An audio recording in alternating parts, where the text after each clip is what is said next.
प्रियजनों, जय यीशु प्रभु यीशु के सामर्थ्यवान नाम पर आप सभी लोगों को और एक बार फादर अभिवादन करने आए हैं। हालेलुया। प्रभु की असीम दया से 55 दिन हम आज पूरा कर रहे हैं। प्रियजनों, इस बाइबल तीर्थ यात्रा में आप जैसे लेवी ग्रंथ से होकर जाते हैं, मेरा विश्वास है आप थक कर छोड़ तो नहीं गए हैं बीच में। शायद कुछ लोग डर गया होगा, क्योंकि विशेषकर इन दिनों में आज हम तो 20वां अध्याय में पहुंचा। कितने दंड की बातें कही गई है और कितने नियम हैं, और उसमें बहुत ज़्यादा नकारात्मक नियम है। वो नहीं करो, ये नहीं करो, वो नहीं करो, वहाँ मत जाओ, ऐसा मत करो। हालेलुया। पूरे 613 नियम इसराइलियों के ऊपर प्रभु ने रखा था मूसा के द्वारा। उनमें 365 नकारात्मक थे, यानी नेगेटिव थे। मतलब ऐसा मत करो। एक स्कूल मास्टर की तरह प्रभु अपने लोगों को ये सारी आज्ञा देकर बैठे हैं, और आज्ञा का उल्लंघन करने से, अवज्ञा करने से क्या होगा? दंड। प्रियजनों, ये सब हमको क्यों पढ़ना है? तब जाके हम ईसा मसीहा के बलिदान की योग्यता का महत्व समझेंगे। ये सारे नियम के द्वारा हमारे ऊपर कितने बड़ी विपत्ति आ सकते थे मालूम? नियम को तोड़ने के द्वारा दंड जरूर आते। वो दंड सब पीढ़ी दर पीढ़ी चलती आ रही थी, और उसके असर से प्रभु ने अपने बलिदान के द्वारा हमको छुड़ाया। तब जाके हम ईश्वर के प्यार का वो जो महानता समझ सकते हैं। इसलिए प्रियजनों, लेवी ग्रंथ को पढ़ते जाना बहुत ही जरूरी है। उसको बीच में आपको छोड़ना नहीं है। और जैसे फादर ने वादा किया था, लेवी ग्रंथ का और पूरे एक आध्यात्मिक अर्थ को समझाने के लिए फादर आएंगे। आप हमारे लिए प्रार्थना करते रहना। हमारा स्वास्थ्य थोड़ा सा अच्छा हो रहे हैं। हम थोड़ी तकलीफ में थे, इसलिए लंबा समय बैठ नहीं पाते थे, और दवा हम ले रहे हैं। साथ में आपकी दुआ चाहिए। हालेलुया। प्रियजनों, हम स्तोत्र ग्रंथ में आज 13वां स्तोत्र पढ़ रहे हैं। इस पे बहुत सुंदर अर्थ छिपा कर रखे हैं प्रभु।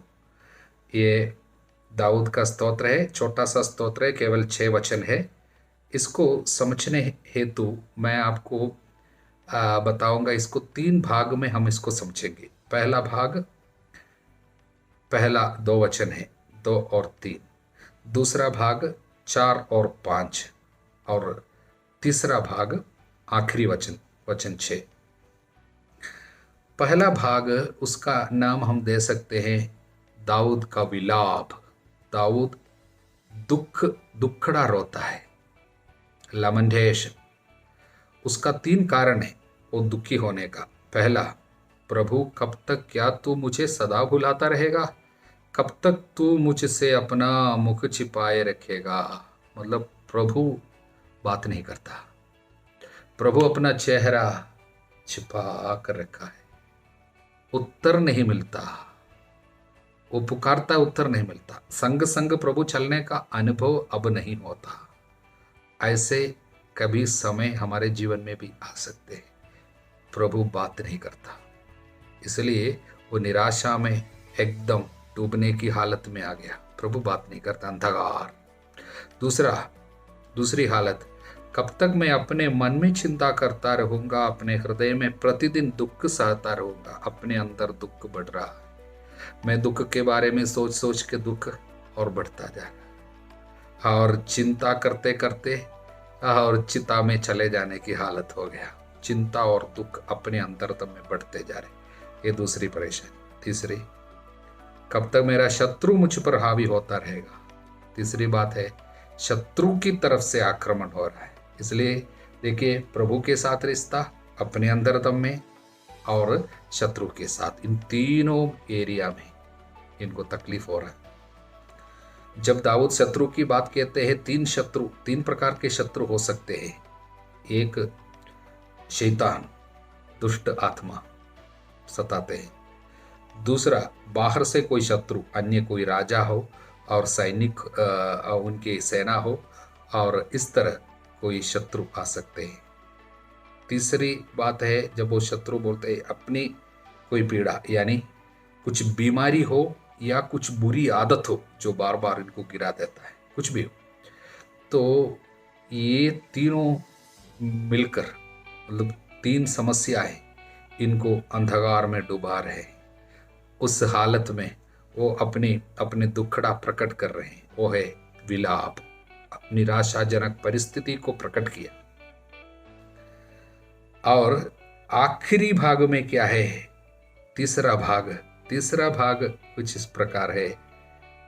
आखिरी वचन है, वचन 6, प्रभु मुझे तेरी सत्य प्रतिज्ञता का भरोसा है, मेरा हृदय तेरा उद्धार पाकर आनंदित हो, मैं प्रभु के सब उपकारों के लिए उसके आदर में गीत गाऊंगा।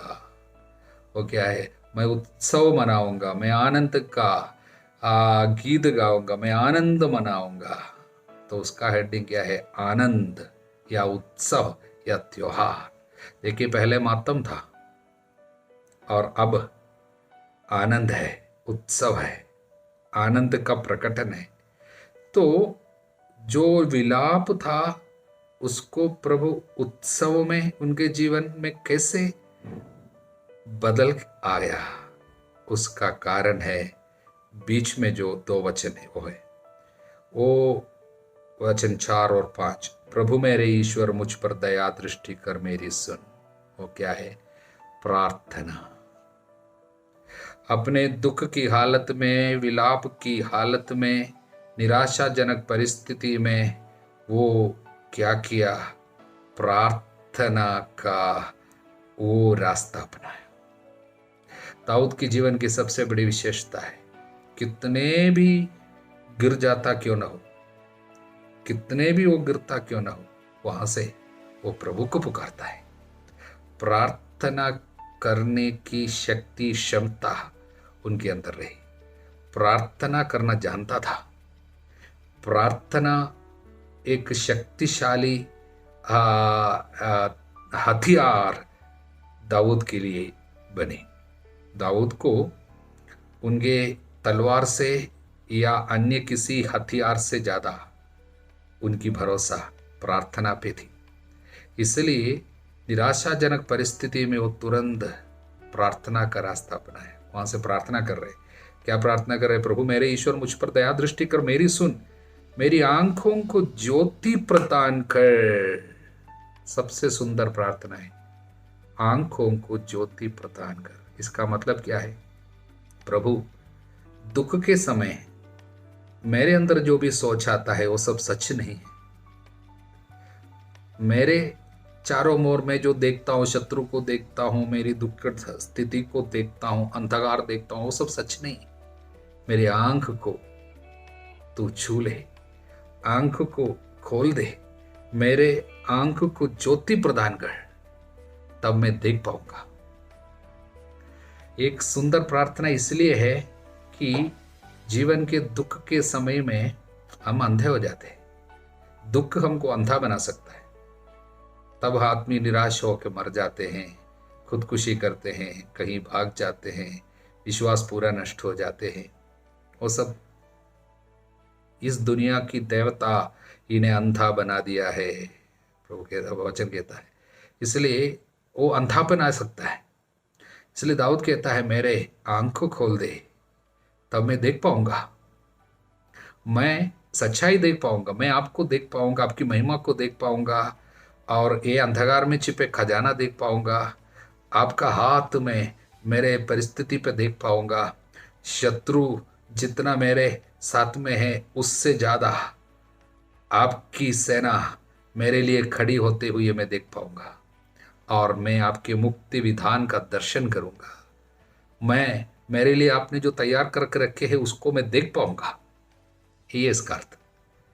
दाऊद ने सुंदर प्रार्थना किया, मेरी आंखें खोल दे, जिससे मुझे पाप की नींद ना सोना पड़े, नहीं तो मैं सो जाऊंगा। बाइबल की भाषा में सोने का है मतलब है पाप में रहूंगा। तो तू मुझे मेरे आंख को खोल दे और आंख को प्रभु ने खोल दिया। और तब तब इसने क्या देखा? प्रभु का उद्धार पाकर आनंद मनाते। इसलिए प्रियजनों, निराशाजनक परिस्थिति और त्योहार की हालत, ये दोनों के बीच में एक चीज की जरूरत है, वो है प्रार्थना। आज हम मातम में केवल रह जाते हैं, कारण प्रार्थना की कमी।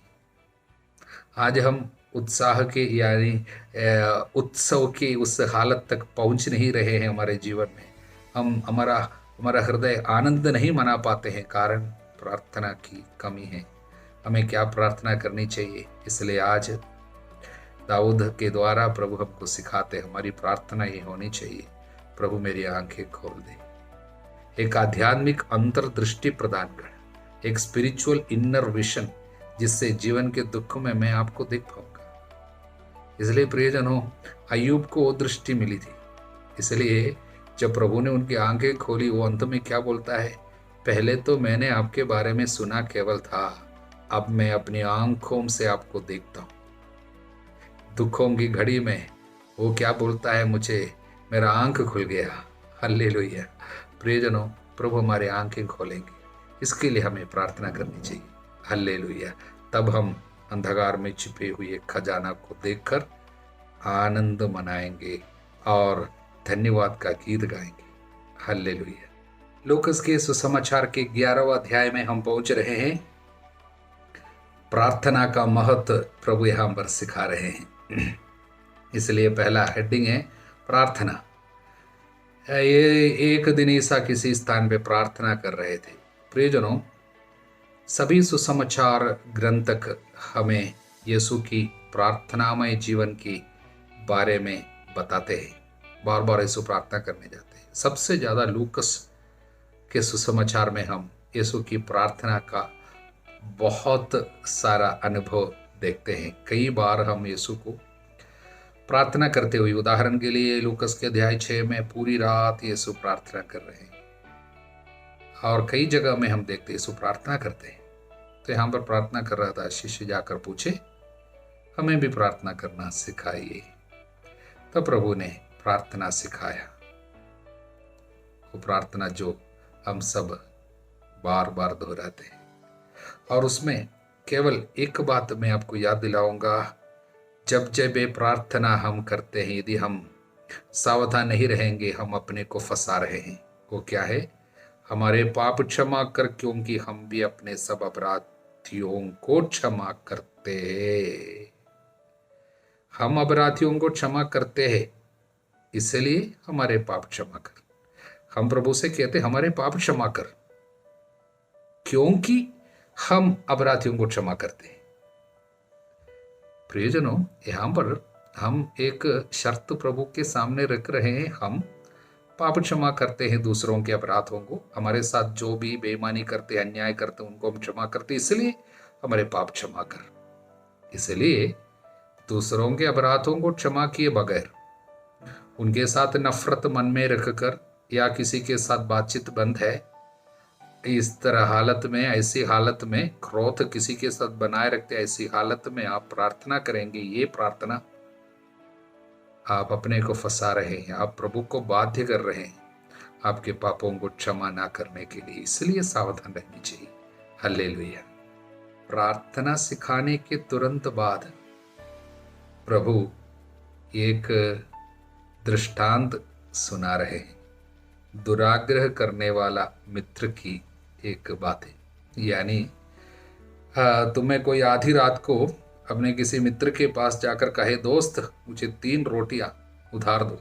कितना मांग रहे? 3 मांग रहे, क्योंकि मेरा एक मित्र सफर में मेरे यहाँ पहुंचा है, उसे खिलाने के लिए मेरे पास कुछ भी नहीं है। इसलिए आधी रात को है, जाकर पूछते हैं। वो समय किसी चीज मांगने का समय नहीं है, लेकिन प्रभु कहता है आधी रात को जाकर मांग रहे, आपको मिलने वाला नहीं है। वो आदमी बोल रहे नहीं, हम नहीं दे सकता अभी, लेकिन वो बार बार मांगा। तब मैं तुमसे कहता हूं, वो मित्रता के नाते भले ही उठकर नहीं दे, आपका मित्र है, ठीक है, और रिश्ता के कारण आपको नहीं नहीं मिलने वाला है, वो बोला है नहीं दे सकता हूं, प्लीज जाइए दिन में ही, किंतु उसके आग्रह के कारण वो उठेगा, आवश्यकता पूरी कर देगा। इसका मतलब क्या है? संत अगस्तिन हमें बताते हैं प्रभु हमको देना चाहता है, देना ही चाहता है, इसलिए हमको बोल रहे मांगो, आधी रात को भी मांगो।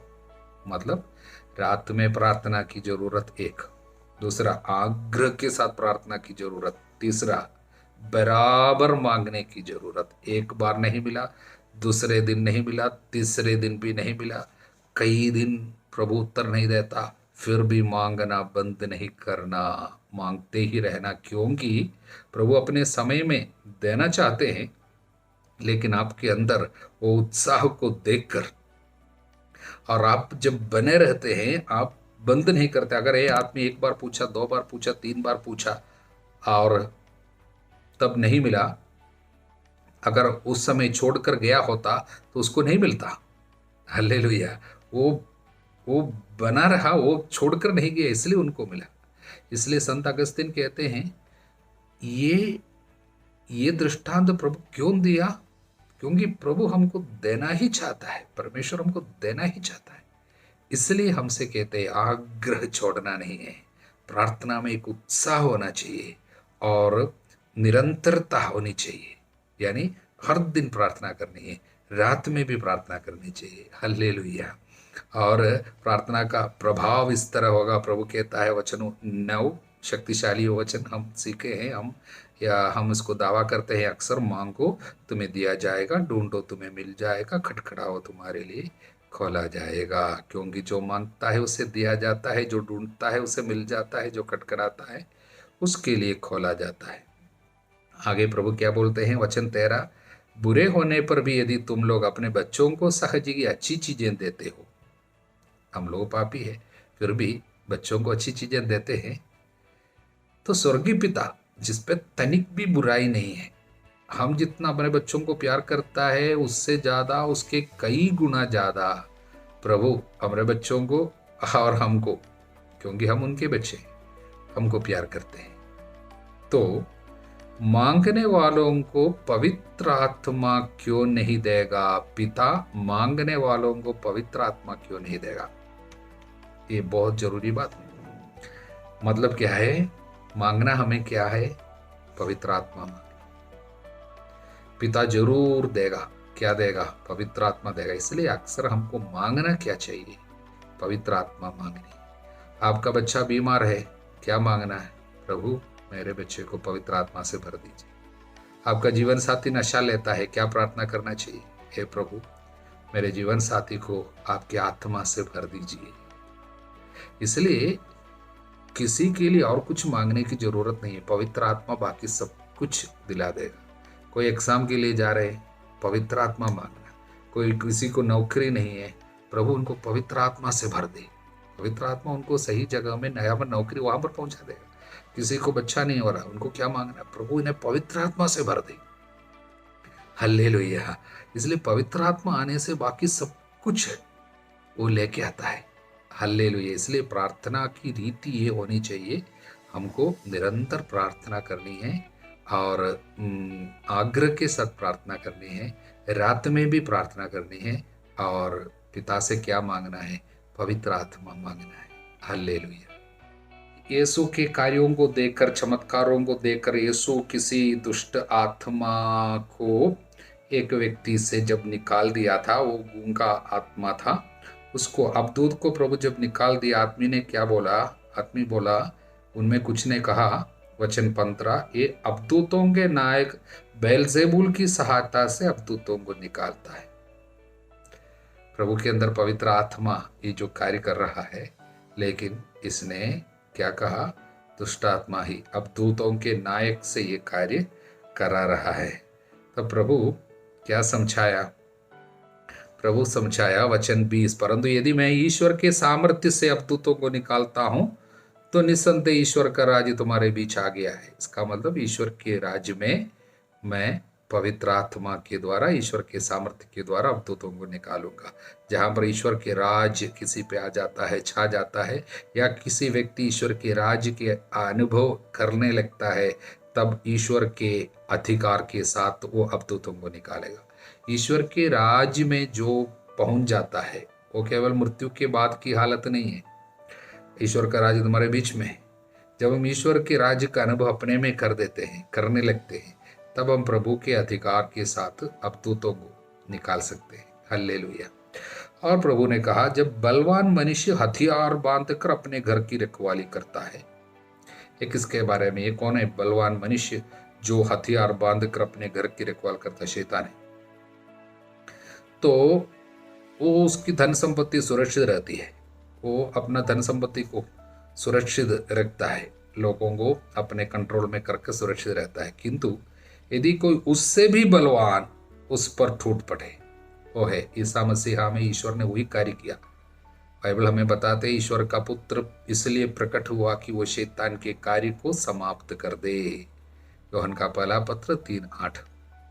ईश्वर का पुत्र इसलिए प्रकट हुआ कि शैतान के कार्य समाप्त करे। इसलिए उससे भी बलवान व्यक्ति उस पर टूट पड़े, उसे हरा दे, तो जिन हथियारों पर उसे भरोसा था वह उन्हें उससे छीन लेगा। इसलिए शत्रु शैतान जिन चीजों को अपने अधिकार में कर रखते थे, उनको सब प्रभु छीन लिया है, छीन लेगा। इसलिए प्रभु प्रकट करते हैं कि मैं किस लिए आया हूँ, शैतान के कार्य को समाप्त करने आया हूँ। इसलिए शैतान जिन जिन लोगों को अपने कब्जे में कर रखे उनको छुड़ाऊंगा। और आगे कहता है, जो मेरे साथ नहीं है वो मेरा विरोधी है। शैतान का पहले भी प्रभु के साथ नहीं रहा, इसलिए वो प्रभु का विरोधी है। और जो मेरे साथ नहीं बटोरता वो बिखेरता। शैतान क्या करता? बिखेरता है। प्रभु क्या करता है? मैं बचाने आया हूँ। प्रभु ने कहा, मैं इसलिए आया हूँ कि तुम्हें जीवन मिले, भरपूर जीवन मिले। किंतु वो क्या करता है? चुराता है, मारता है, नष्ट करता है। इसलिए प्रभु ये बताना इनको चाह रहे, इनके प्रश्न का उत्तर दे रहे। जब इसने कहा, किसी ने कहा कि ये बेलज़ेबूल से या शैतान के अवधूतों के नायक से ये कार्य कर रहे, तो प्रभु ये कर रहे हैं, जो शैतान मेरे साथ नहीं है, मेरा विरोधी है, वो कैसे मेरा साथ दे सकता है? मैं जो बटोरता हूँ वो क्या करता है? बिखेरता है। हाँ, इसलिए हम दोनों संग चल के रह नहीं सकता है। इस बात को समझा रहे। इसका दूसरा एक और अर्थ है, प्रभु की रीति से जो बटोरता नहीं है वो सब बिखेरता है। इसके बारे में पहले भी फादर आपको समझा चुके हैं। प्रभु का एक रीति है। उदाहरण के लिए प्रभु ने कहा, मैं सत्य हूँ, इसलिए सत्य को छोड़कर आप झूठ बोलकर कुछ कमाएंगे, वो आपके साथ नहीं रहेगा। प्रभु मार्ग है। प्रभु का मार्ग छोड़कर दूसरा कोई भी मार्ग से, अन्य मार्ग से कुछ भी आप कमाएंगे, वो बिखेर देता है। बटोरता होगा आप, लेकिन रहेगा नहीं साथ में, बिखर जाएगा। इसलिए प्रभु के मार्ग को छोड़कर अन्य किसी भी मार्ग में हमको कुछ भी बटोरना नहीं है। हल्लेलुया। आगे अशुद्ध आत्मा के आक्रमण के बारे में प्रभु कहता है, अशुद्ध आत्मा किसी से निकल जाता है, कई रीति से निकल सकता है। अशुद्ध आत्मा किसी प्रार्थना में आप भाग लिया तो अशुद्ध आत्मा निकल गए, रिट्रीट में भाग लिए या वचन पढ़े, अशुद्ध आत्मा निकल गया। किसी ने आपके लिए प्रार्थना किया, किसी पुरोहित ने आशीर्वाद दिया, या किसी संस्कार आपने ग्रहण किया, तो दुष्ट आत्मा निकलेंगे। लेकिन वो वापस आएगा। निर्जन प्रदेशों में घूमने के बाद वो वापस आएगा। देखता है तो क्या देखा है? उसी घर में वापस आने पर, लौटने पर उस घर को झाड़ा बुहारा सजाया हुआ पाता है। सब कुछ बढ़िया से सब रखा है। पहले कोई ऑर्डर नहीं था। शैतान जब आता है उसमें कोई ऑर्डर नहीं रहता है। लेकिन शत्रु शैतान जाता है, सब जीवन में एक ऑर्डर तो आ गया। तब वह जाकर अपने से भी बुरे 7 अवधूतों को लेके आता है, उस घर में घुसकर वही बस जाते हैं। हालेलुया। प्रियजनों, शत्रु आएगा और दुष्ट आत्माओं को लेके आएगा। बाइबल कहता है 7 अवधूतों को लेके आएगा। इसलिए हमें सावधान रहने हैं। मैं आपको ये बताना भी चाहता हूँ, विशेषकर इन दिनों में जब वो वचन पढ़ रहे हैं, बराबर पढ़ते जाना, क्योंकि आपको आने वाले दिनों में तकलीफ और मिल सकते हैं। विशेषकर जो लोग बाइबल का पाठ सब कर रहे हैं, शत्रु और अन्य दुष्ट आत्माओं को लेके आकर हमको इससे विचलित करने के लिए मैक्सिमम कोशिश कर सकता है। एक दिन आप मौका देने से, आप आज सोच रहे आज नहीं पढ़ेंगे, कल पढ़ेगा, दोनों दिन का एक साथ कल पढ़ूंगा, अगर आप एक मौका देगा उसी दिन घुसेगा, साथ घुसेगा, उसके बाद आप वापस कभी प्रार्थना में और वचन में आ नहीं पाएंगे मौका देने से। इसलिए प्रियजनों, हर दिन आप बराबर पढ़ते जाएंगे, आपको कुछ दिन के लिए बराबर बीच में परीक्षा तो होगी, तकलीफ होगी कि आपको मन करेगा नहीं नहीं पढ़ना नहीं, आज नहीं, हम थक गया, नहीं कल पढ़ेंगे, आज बिल्कुल नहीं होगा, हमको कुछ समझ में नहीं आ रहा, ये अच्छा नहीं। इस तरह का कई कारण लेकर शत्रु आएगा, लेकिन आप एक बार मौका देगा। बाइबल कहता है शैतान को मौका नहीं देना, अवसर नहीं देना चाहिए। अवसर मिलने से पक्का आएगा, उसके बाद आपको वापस इसमें आने के लिए बहुत मुश्किल होगा। पहले दुष्ट आत्मा जैसे निकल गया, साथ जब एक साथ रहेगा निकल नहीं जाएगा, बहुत मुश्किल होगा। इसलिए हमको सावधान रहना चाहिए, शैतान को मौका नहीं देना चाहिए। विशेषकर इस वचन के पाठ में हम आगे बढ़ते ही जाएंगे, एक दिन भी छोड़कर और बीच में वचन को छोड़कर शत्रु को घुसने का मौका नहीं देना चाहिए। हालेलुया। आगे हम देखते हैं, जब यीशु वचन सुना रहा था, भीड़ में से एक स्त्री ने चिल्लाकर क्या बोली, धन्य है वो गर्भ जिसने आपको धारण किया, धन्य है वे स्तन जिनका आपने पान किया है। तब यीशु ने क्या बोला, वचन 28, ठीक है, किंतु वे कहीं अधिक धन्य है जो ईश्वर का वचन सुनते और उसका पालन करते। इसका मतलब क्या है? संत अगस्तिन हमको इस तरह समझाते हैं, माता मरियम ने यीशु को गर्भधारण करते, शरीर में अपने गर्भ में स्वीकार करते हुए उनको प्रसव किया, उससे कई गुना ज्यादा वो आशीषित इसलिए हुई कि वो ईश्वर के वचनों के प्रति लगाव रखती थी और वचन का आदर करती थी और वचन को बड़े प्यार से हृदय में स्वीकार करती थी। शरीर में, अपने गर्भ में शिशु को, यानी पिता का बेटा है यीशु, उसको ग्रहण करके प्रसव करने से कई गुना ज्यादा आशीर्वाद मां मरियम कृपा इसलिए स्वीकार की कि पिता के वचन के प्रति उनका लगाव, वो पहले से उसमें थी, आग्रह के साथ वचन सुनती थी, वचन के प्रति उनकी लगाव थी, वो उसकी महानता है। इसलिए यीशु यहां पर क्या समझाते हैं, प्रियजनों, मां मरियम के अंदर जितनी कृपाएं हैं वो कृपा हम भी पा सकते हैं। कैसे? वचन के प्रति लगाव रखकर। ये छोटी बात नहीं है। मां मरियम का जीवन क्या है? सुनो वचन, करो वचन, वचन की सेवा है। इसलिए उनके मुंह से निकले आखिरी शब्द क्या थे? काना के घर में। उसके बाद मां आती है कई बार बाइबल में, पर बोलती नहीं। आखिरी बार तब बोली थी, क्या बोली? वो जो कुछ तुमसे कहे वही करना। मां का जीवन यही है, वो अपनी जीवन की व्याख्या दे रही है। वो क्या करती थी? सुनती थी, वचन पूरा करती थी। हमसे भी यही करने के लिए वो कही है। इसलिए यीशु भी हमसे कहते हैं वचन का पालन करना और वचन को सुनना, ये सबसे महत्वपूर्ण बात है। हालेलुया। इसी अध्याय में प्रभु आंखें अच्छे होने की जरूरतें बताते हैं। आंख शरीर का दीपक है। आंख अच्छा है, पूरा शरीर अच्छा होगा, यीशु ने कहा।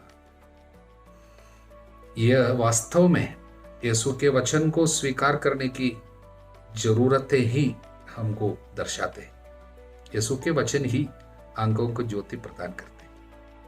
नई दिशा देते हैं, सब कुछ नई रीति से देखने को मिलता है। यीशु के और वचनों से हम दुनिया को, लोगों को और परिस्थिति को, सब कुछ को देख पाएंगे।